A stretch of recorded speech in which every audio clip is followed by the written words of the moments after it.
ಕೊಲೆ ಸಾರಥಿಗೆ ಮನೆ ಊಟದ ಕನವರಿಕೆ ಪ್ರಾರಂಭ ಆಗಿದೆ. ಈ ಕಡೆ ಅಭಿಮಾನಿಗಳಿಗೆ ನಟ ದರ್ಶನ್ ಅವರ ಭವಿಷ್ಯದ ಚಿಂತೆ, ಆ ಕಡೆ ಪರಪ್ಪನ ಅಗ್ರಹಾರದಲ್ಲಿರುವ ದರ್ಶನ್ ಅವರಿಗೆ ಮನೆ ಊಟದ ಚಿಂತೆ ಅನ್ನುವಂತ ಪರಿಸ್ಥಿತಿ. ದರ್ಶನ್ ಪಾಲಿಗೆ ಇವತ್ತು ಶುಭ ಸೋಮವಾರನ. ದರ್ಶನ್ಗೆ ಮನೆ ಊಟ ಕೊಡೋದಕ್ಕೆ ಸಿಗುತ್ತಾ ಸಿಗ್ನಲ್ ಅನ್ನೋದು ಪ್ರಶ್ನೆ. ಇಂದು ಮ್ಯಾಜಿಸ್ಟ್ರೇಟ್ ಕೋರ್ಟ್ ನಲ್ಲಿ ಅರ್ಜಿಯ ವಿಚಾರಣೆ ಆಗುತ್ತೆ.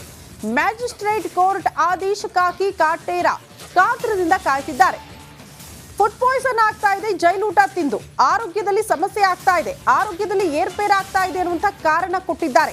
ಯಾಕೆ ಮನೆ ಊಟ ಬೇಕು ಅನ್ನುವಂಥ ವಿಚಾರಕ್ಕೆ ಸಂಬಂಧಪಟ್ಟಂತೆ. ಬಟ್ ಇದನ್ನ ಕನ್ಸಿಡರ್ ಮಾಡಲಾಗುತ್ತಾ? ಪರಪ್ಪನ ಅಗ್ರಹಾರದಲ್ಲಿ ಜೈಲೂಟದ ವಿಚಾರಕ್ಕೆ ಸಂಬಂಧಪಟ್ಟಂತೆ ಅನೇಕ ಪ್ರೋಸೆಸ್ಗಳನ್ನ ಅನುಸರಿಸಲಾಗುತ್ತೆ.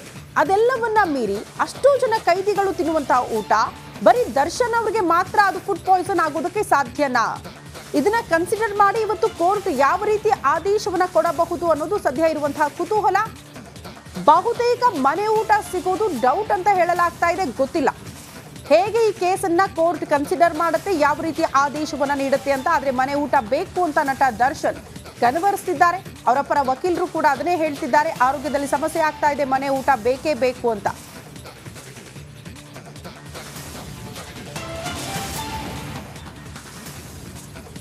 ಅದ್ಯಾಕೋ ಏನೋ ದಾಸರಿಗೆ ಮನೆ ಊಟ ಭಾಗ್ಯ ಒಲಿದು ಬರ್ತಿಲ್ಲ. ಹೈಕೋರ್ಟ್ಗೆ ಸಲ್ಲಿಸಿದ್ದ ದರ್ಶನ್ ಅರ್ಜಿ ಈಗ ಮ್ಯಾಜಿಸ್ಟ್ರೇಟ್ ಕೋರ್ಟ್ ಅಂಗಳಕ್ಕೆ ಬಂದು ನಿಂತಿದೆ. ಇವತ್ತು ಕಾಟೇರರ ಮನೆ ಊಟದ ಭವಿಷ್ಯ ನಿರ್ಧಾರವಾಗಲಿದೆ. ಈ ಕುರಿತ ಒಂದು ರಿಪೋರ್ಟ್ ಇಲ್ಲಿದೆ ನೋಡಿ.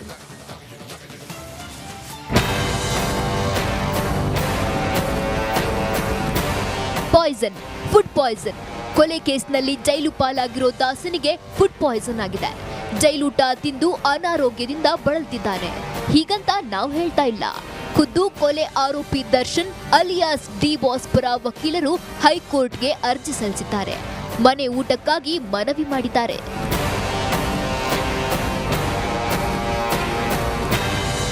ಜೈಲಿನಲ್ಲಿ ನೀಡೋ ಊಟಕ್ಕೆ central food technological research institute 4 star ನೀಡಿದೆ.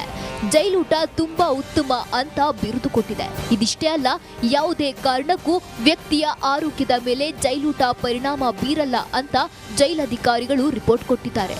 ಇಷ್ಟಾದ್ರೂ ನಮ್ಮ ಜಗ್ಗುದಾದನಿಗೆ ಜೈಲೂಟದಿಂದ ಫುಡ್ ಪಾಯ್ಸನ್ ಆಗಿದೆಯಂತೆ.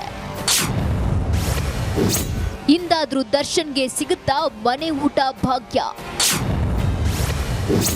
ಕಾಟೇರನಿಗೆ ಮನೆ ಊಟಕ್ಕಾಗಿ ಅವಕಾಶ ಕಲ್ಪಿಸುವಂತೆ ದರ್ಶನ್ ಪರ ವಕೀಲರು ಹೈಕೋರ್ಟ್ಗೆ ಅರ್ಜಿ ಸಲ್ಲಿಸಿದ್ರು. ಮೊನ್ನೆ ವಿಚಾರಣೆಯನ್ನ ಕೈಗೆತ್ತಿಕೊಂಡ ಹೈಕೋರ್ಟ್ ಮ್ಯಾಜಿಸ್ಟ್ರೇಟ್ ಕೋರ್ಟ್ಗೆ ಅರ್ಜಿ ಸಲ್ಲಿಸುವಂತೆ ಸೂಚಿಸಿತ್ತು. ಹೈಕೋರ್ಟ್ ಸೂಚನೆಯಂತೆ ಮ್ಯಾಜಿಸ್ಟ್ರೇಟ್ ಕೋರ್ಟ್ನಲ್ಲಿ ದರ್ಶನ್ ಪರ ವಕೀಲರು ಅರ್ಜಿ ಸಲ್ಲಿಸಿದ್ದಾರೆ. ಇದಕ್ಕೆ ಈಗಾಗಲೇ ಸರ್ಕಾರಿ ಪರ ವಕೀಲರು ಆಕ್ಷೇಪಣೆ ಸಲ್ಲಿಸಿದ್ದಾರೆ.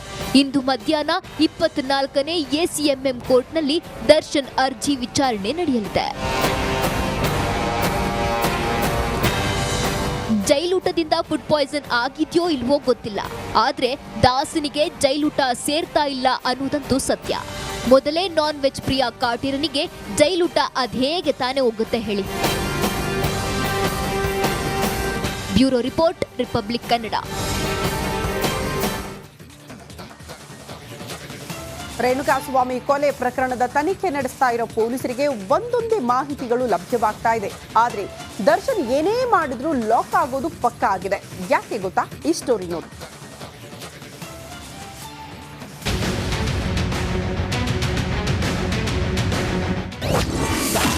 ದರ್ಶನ್ಗೆ ಕಂಟಕವಾದ ರೆಡ್ ಕಲರ್ ಕಾರು. ರಿಪಬ್ಲಿಕ್ ಕನ್ನಡದಲ್ಲಿ ಎಕ್ಸ್ಕ್ಲೂಸಿವ್ ಡೀಟೇಲ್ಸ್. ರೇಣುಕಾಸ್ವಾಮಿ ಕೊಲೆ ಕೇಸಲ್ಲಿ ಲಾಕ್ ಆಗಿರೋ ದರ್ಶನ್ ಸದ್ಯಕ್ಕೆ ಜೈಲಿಂದ ಹೊರಬರೋದು ಡೌಟ್ ಆಗಿದೆ.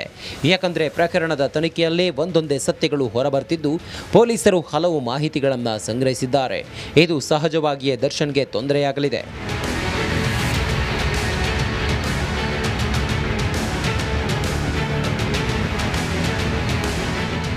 ಕೊಲೆ ಬಳಿಕ ದರ್ಶನ್ ತಪ್ಪಿಸಿಕೊಳ್ಳೋಕೆ ಎಷ್ಟೇ ಪ್ಲಾನ್ ಮಾಡಿದ್ರೂ ಪೊಲೀಸರಿಗೆ ಈ ಬಗ್ಗೆ ಗೊತ್ತಾಗ್ತಿತ್ತಂತೆ. ಪೊಲೀಸರಿಗೆ ಇಡೀ ಕೇಸ್ ಕುರಿತು ಎಕ್ಸ್ಕ್ಲೂಸಿವ್ ಕ್ಲೂ ಕೊಟ್ಟಿದ್ದೆ ದರ್ಶನ್ನ ಆ ರೆಡ್ ಕಲರ್ ಕಾರು ಎನ್ನಲಾಗ್ತಿದೆ. ಈ ಕುರಿತು ಎಕ್ಸ್ಕ್ಲೂಸಿವ್ ಡೀಟೇಲ್ಸ್ ರಿಪಬ್ಲಿಕ್ ಕನ್ನಡದಲ್ಲಿ. ಪೊಲೀಸರಿಗೆ ಸಿಕ್ಕ ಮಾಹಿತಿ ಏನು? ಪಟ್ಟಣಗೆರೆ ಶೆಡ್ ಬಳಿ ರೆಡ್ ಕಲರ್ ಕಾರು ಓಡಾಡ್ತಿದ್ದ ಮಾಹಿತಿ ಪೊಲೀಸರಿಗೆ ಮೊದಲೇ ಗೊತ್ತಿತ್ತು. ರೆಡ್ ಕಲರ್ ಜಾಡು ಹಿಡಿದು ಹೊರಟ ಪೊಲೀಸರಿಗೆ Pattanagere shed red car tower dump ಮಾಹಿತಿ ಲಭ್ಯವಾಗಿದೆ. ರೇಣುಕಾಸ್ವಾಮಿ ಕೊಲೆ ಬಳಿಕ ಜೂನ್ 10ರಂದು ಕೊಲೆ ಆರೋಪಿಗಳು ಸರೆಂಡರ್ ಆಗಿದ್ರು. ಅದಕ್ಕೂ ಮೊದಲೇ ಕಾಕಿಗೆ ಸಿಕ್ಕಿತ್ತಂತೆ ಕೊಲೆ ಕ್ಲೂ. ಕೇಸ್ ದಾಖಲಾದ ಬೆನ್ನಲ್ಲೇ ಬೆನ್ನಟ್ಟಿದ ಪೊಲೀಸರು ಶವ ಎಸೆದ ಜಾಗವನ್ನ ಅಬ್ಸರ್ವ್ ಮಾಡಿದ್ರು. ಸಿಸಿಟಿವಿ ದೃಶ್ಯ ನೋಡಿದಾಗ ರೆಡ್ ಕಲರ್ ಕಾರು ಪತ್ತೆಯಾಗಿದೆ. ಕಾರು ಫಾಲೋ ಮಾಡಿದಾಗ ಕನೆಕ್ಟ್ ಆಗಿದ್ದು ಪಟ್ಟಣಗೆರೆ ಶೆಡ್. ವಿನಯ್ ಬಂಧನಕ್ಕೆ ಸಜ್ಜಾಗಿದ್ದಾಗ ಮೂವರು ಸರೆಂಡರ್. ಕಾರ್ತಿಕ್, ರಾಘವೇಂದ್ರ, ನಿಖಿಲ್ ಕೂಡ ಸರೆಂಡರ್ ಆಗಿದ್ರು. ಮೂವರಿಂದ ವಿನಯ್ ಬಗ್ಗೆ ಬಾಯ್ಬಿಡಿಸಿದಾಗ ಕೊಲೆ ಕೇಸ್ ಬೆಳಕಿಗೆ ಬಂದಿದೆ. ಇವೆಲ್ಲದರ ಹಿಂದೆ ದರ್ಶನ್ ಇದ್ದಾರೆ ಅನ್ನೋದು ಪೊಲೀಸರಿಗೆ ಮಾಹಿತಿ ಇತ್ತು ಎನ್ನಲಾಗಿತ್ತು. ಹೀಗಾಗಿ ರೆಡ್ ಕಲರ್ ಕಾರಿನ ಹಿಂದೆ ಬಿದ್ದ ಪೊಲೀಸರು ಪ್ರಕರಣದ ತನಿಖೆಯನ್ನ ಕೂಲಂಕುಷವಾಗಿ ಪರಿಶೀಲಿಸುತ್ತಿದ್ದಾರೆ. ಹೀಗಾಗಿ ದರ್ಶನ್ಗೆ ಸದ್ಯಕ್ಕೆ ಜೈಲೇ ಗತಿ ಎನ್ನಲಾಗ್ತಿದೆ. Bureau report, Republic Kannada. ಈ ಬಗ್ಗೆ ಮತ್ತಷ್ಟು ಡೀಟೇಲ್ಸ್ ಅನ್ನ ಕೊಡ್ತಾ ಹೋಗ್ತಾರೆ ನಮ್ಮ ಪ್ರತಿನಿಧಿ ಮಾದೇಶ್ ನೇರ ಸಂಪರ್ಕದಲ್ಲಿ ಜಾಯಿನ್ ಆಗ್ತಿದ್ರೆ. ಮಾದೇಶ್, ಈಗ ನಟ ದರ್ಶನ್ ಅವರು ಮನೆ ಊಟಕ್ಕಾಗಿ ಒಂದು ಅರ್ಜಿ ಸಲ್ಲಿಕೆ ಮಾಡಿದ್ದಾರೆ. ಏನಾಗಬಹುದು ಅಂದ್ರೆ ಯಾವ ರೀತಿ ಈ ಕೇಸನ್ನ ನೋಡ್ತಾರೆ ನ್ಯಾಯಾಧೀಶರು ಅನ್ನೋದು ಪ್ರಶ್ನೆ. ಈ ಹಿಂದೆ ಈ ರೀತಿ ಸಮಸ್ಯೆಗಳಾದಾಗ, ಆರೋಗ್ಯದಲ್ಲಿ ವ್ಯತ್ಯಯ ಆದಾಗ ಮನೆ ಊಟಕ್ಕೆ ಅಲೌ ಮಾಡಿದ್ರ ಅವಕಾಶ ಸಿಕ್ಕಿದ ಯಾವ್ದಾದ್ರು ಕೇಸ್ಗೆ ಸಂಬಂಧಪಟ್ಟಂತೆ?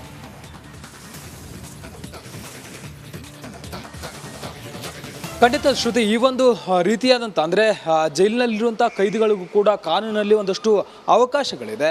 ಅದರಲ್ಲೂ ಕೂಡ ಆರೋಗ್ಯದ ಸಮಸ್ಯೆ ಅಂತ ಬಂದಂಥ ಸಂದರ್ಭದಲ್ಲಿ ಕೈದಿಗಳಿಗೆ ನ್ಯಾಯಾಲಯ ಅವರಿಗೆ ಆಗುವಂಥ ರೀತಿಯಲ್ಲಿ ಅನುಕೂಲವನ್ನು ಮಾಡಿಕೊಡಲಾಗುತ್ತೆ. ಇದೇ ರೀತಿಯಾದಂಥ ಪ್ರಕರಣಗಳು ಬಂದಂಥ ಸಂದರ್ಭದಲ್ಲಿ ನ್ಯಾಯಾಲಯ ಕೂಡ ಅದಕ್ಕೆ ಅವಕಾಶಗಳು ಕೊಟ್ಟಿದೆ. ಅದಕ್ಕೆ ಸಂಬಂಧಪಟ್ಟಂತೆ ಸಾಕಷ್ಟು ಉದಾಹರಣೆ ಕೂಡ ಇದೆ. ಯಾಕೆ ಈ ಒಂದು ವಿಚಾರದಲ್ಲಿ ದರ್ಶನ್ಗೆ ಇನ್ನೂ ಕೂಡ ಮನೆ ಊಟದ ಅವಕಾಶಕ್ಕೆ ನ್ಯಾಯಾಲಯ ಸಮ್ಮತಿ ನೀಡ್ತಿಲ್ಲ ಅನ್ನೋಂಥದ್ದಾದರೆ, ಇಲ್ಲಿ ಅಧಿಕಾರಿಗಳು ಅಂದರೆ ದರ್ಶನ್ ಪರ ವಕೀಲರು ಆ ಒಂದು ಪ್ರೋಟೋಕಾಲ್ ಅಂದರೆ ಅವರಿಗೆ ಮನವಿಯನ್ನು ಮಾಡಿರೋದು ಕೂಡ ಕರೆಕ್ಟಾಗಿರಲಿಲ್ಲ. ಅಂದರೆ ಫಸ್ಟ್ ಈ ರೀತಿಯಾದಂಥ ಒಂದಷ್ಟು ಸಂದರ್ಭ ಅಂದರೆ ಜೈಲಿನಲ್ಲಿ ದರ್ಶನ್ಗೆ ಅನಾರೋಗ್ಯ ಸಮಸ್ಯೆ ಆಗಿರ್ಬೋದು, ಅಲ್ಲಿನ ಊಟ ವ್ಯವಸ್ಥೆ ಸರಿಯಾಗಿ ಆಗ್ತಿಲ್ಲ ಅನ್ನೋಂಥದ್ದಾಗಿರ್ಬೋದು, ಅದರಿಂದ ಆತನಿಗೆ ತೊಂದರೆ ಆಗ್ತಿದೆ. ಇದೆಲ್ಲವನ್ನೂ ಕೂಡ ಮೊದಲು ಹಂತವಾಗಿ ಕೆಳಗಿನ ಹಂತದಿಂದ ಮೇಲಿನ ಹಂತಕ್ಕೆ ಬರಬೇಕಾಗುತ್ತೆ. ಇವರು ನೇರವಾಗಿ ಹೈಕೋರ್ಟ್ಗೆ ರಿಟ್ ಅರ್ಜಿಯನ್ನು ಸಲ್ಲಿಸಿರ್ತಾರೆ. ಆದರೆ ಅದಕ್ಕೂ ಮುಂಚೆ ಕೆಳ ಹಂತದ ಕಡೆಯಿಂದ ಕೂಡ ಆ ಒಂದು ಇನ್ಫಾರ್ಮೇಷನ್ ಹೋಗ್ಬೇಕಾಗಿರುತ್ತೆ.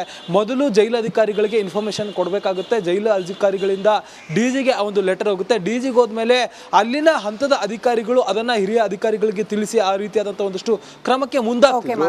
ಆದರೆ ಇವರು ಇದು ಯಾವುದನ್ನು ಕೂಡ ಫಾಲೋ ಮಾಡಲಿಲ್ಲ. ಜೊತೆಗೆ ಮೊದಲು ಲೋವರ್ ಕೋರ್ಟ್ಗೆ ಅರ್ಜಿ ಹಾಕಿ ನಂತರ ಹೈಯರ್ ಕೋರ್ಟ್ಗೆ ಹಾಕುವಂಥ ಕೆಲಸವನ್ನು ಮಾಡಬೇಕಾಗಿತ್ತು. ಜೊತೆಗೆ ಅಲ್ಲಿ ದರ್ಶನ್ ಅಷ್ಟೇ ಅಲ್ಲ, ಉಳಿದ ಆರೋಪಿಗಳು ಕೂಡ ಇದ್ದಾರೆ.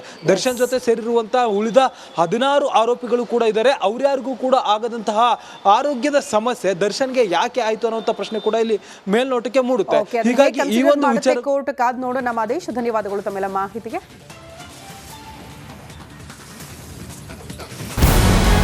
ನಮಸ್ಕಾರ, ಕರ್ನಾಟಕ ಪ್ರೈಮ್ ಟೈಮ್ಗೆ ಸ್ವಾಗತ. ನಾನು ಜಯಪ್ರಕಾಶ್ ಶೆಟ್ಟಿ. ಇಡೀ ಕರ್ನಾಡು ಇವತ್ತು ರೆಬೆಲ್ ಆಗಿ ನಿಂತಿದೆ. ಈ ಹಗರಣಗಳನ್ನು ಸದನದಲ್ಲಿ ಪ್ರಸ್ತಾಪ ಮಾಡಲು ಕೂಡ ಕಾಂಗ್ರೆಸ್ ಹಿಂದೇಟು ಹಾಕಿದ್ದೇಕೆ? ನಿಮ್ಗೆ ಸಂಬಳ ಅದಕ್ಕೆ, ನಿಮಗೆ ವಾಹನ ಅದಕ್ಕೆ, ನಿಮಗೆ ವೆಪನ್ ಅದಕ್ಕೆ, ನೀವು ಅದನ್ನು ಸೆರೆ ಹಿಡಿಬೇಕಾಗಿತ್ತು. ನೀವು ವಿದ್ಯುತ್ ಬರ ಇದೆ ಅಂತ ಹೇಳ್ತಾ ಇದ್ದೀರಿ. ಎಲ್ಲಿ ಬರ ಇದೆ ನೀವು ಹೇಳಬೇಕು. ಪಾಕಿಸ್ತಾನ್ ಆಕ್ಯುಪೈಡ್ ಕಾಶ್ಮೀರ್ ಅದು ಎಂದೆಂದಿಗೂ ನಮ್ಮದು. 40 ಮೆಷಿನ್ಗಳು ತಂದಿತ್ತು ನೋಟ್ ಎಣಿಸುವುದಕ್ಕೆ, ಅದೇ ಹಾಳಾಯಿತು. ಮಥುರಾದ ಗಲಾಟೆ ಇದೆಯಲ್ಲ, ಅದು ಸ್ಥಳೀಯವಾಗಿ ಕೂತು ಪರಿಹರಿಸಬಹುದಾದಂಥ ಕಾನೂನಿದೆ. ಗ್ಯಾರಂಟಿ ಯೋಜನೆಯಿಂದ ನಷ್ಟ ಆಗಿದೆ, ಲಾಭ ಆಗಿದೆ, ದಯವಿಟ್ಟು ಹೇಳಿ.